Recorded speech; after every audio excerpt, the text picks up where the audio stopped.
So, Hello and thanks for joining us. I'm Joe and I'm Mo, and welcome to MoJo News. Thanks for the introduction, Joe. Happy to be here. So today we will be reporting on events happening with the society. According to faculty and students of UNC Chapel Hill during the incident on March 16th, they stated that police have been sympathetic to people identifying as Confederate or pro-monument protesters, including those who have threatened violence against student activists in social media posts. All while student protesters who identify as anti-racist have been racial and attacked and tackled and pepper sprayed by police for alleged misbehavior. So the entire incident was mishandled by Chancellor Kevin Gooskowitz, who claimed the whole thing started when silent supporter brought a gun and other weapons also to the school grounds.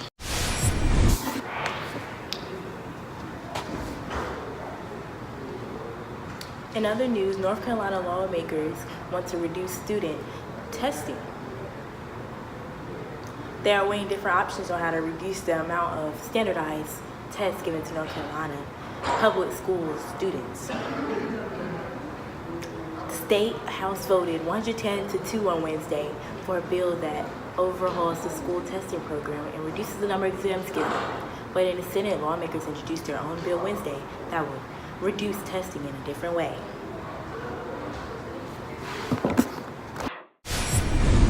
Now moving on to Trump.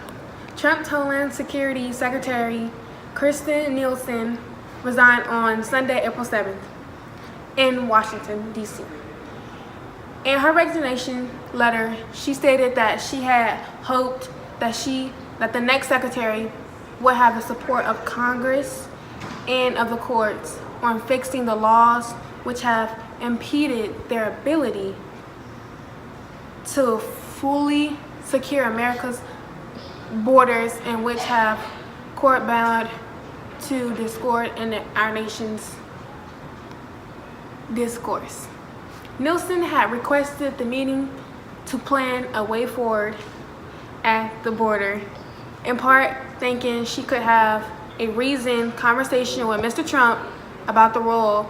According to 3 people familiar with the meeting, I'm sorry.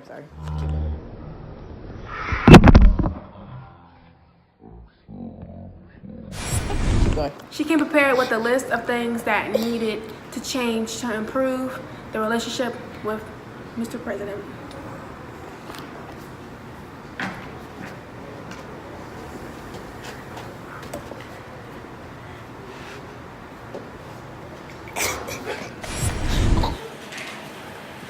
Now to Mo. Trump had recently asked Nielsen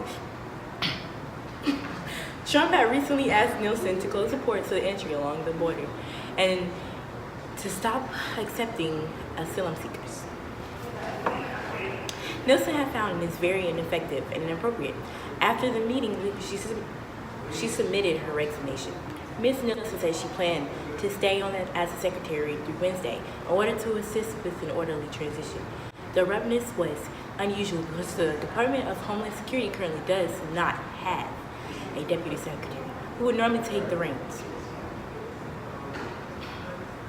The president said in a tweet that Kevin McAllen, the Commissioner of Customs and Border Protection, would take over the acting replacement for Ms. Nielsen, who was the 6th secretary to lead the agency in 2017. But by law, the Undersecretary for Management, Clara Grady, who is currently serving as acting deputy secretary, is next in line to be acting secretary.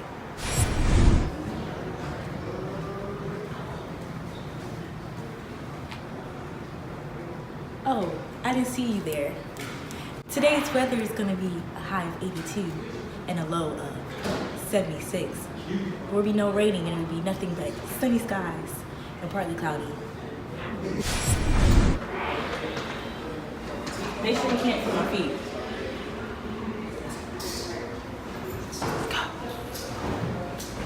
And now for our word of the day. Our word of the day is supercalifragilisticexpialidocious, an adjective. to describe an extraordinary event. This party is supercalifragilisticexpialidocious. Oh, hey, Jody, what you doing there? I'm reading a supercalifragilisticexpialidocious book. The Beauty That Remains. Oh, y'all should buy that one. Okay, that's all we have for you today. Tune in next time to see what crazy stories we have for you next. Thanks, I'm Joe. And I'm Mo. And this is MoJo News.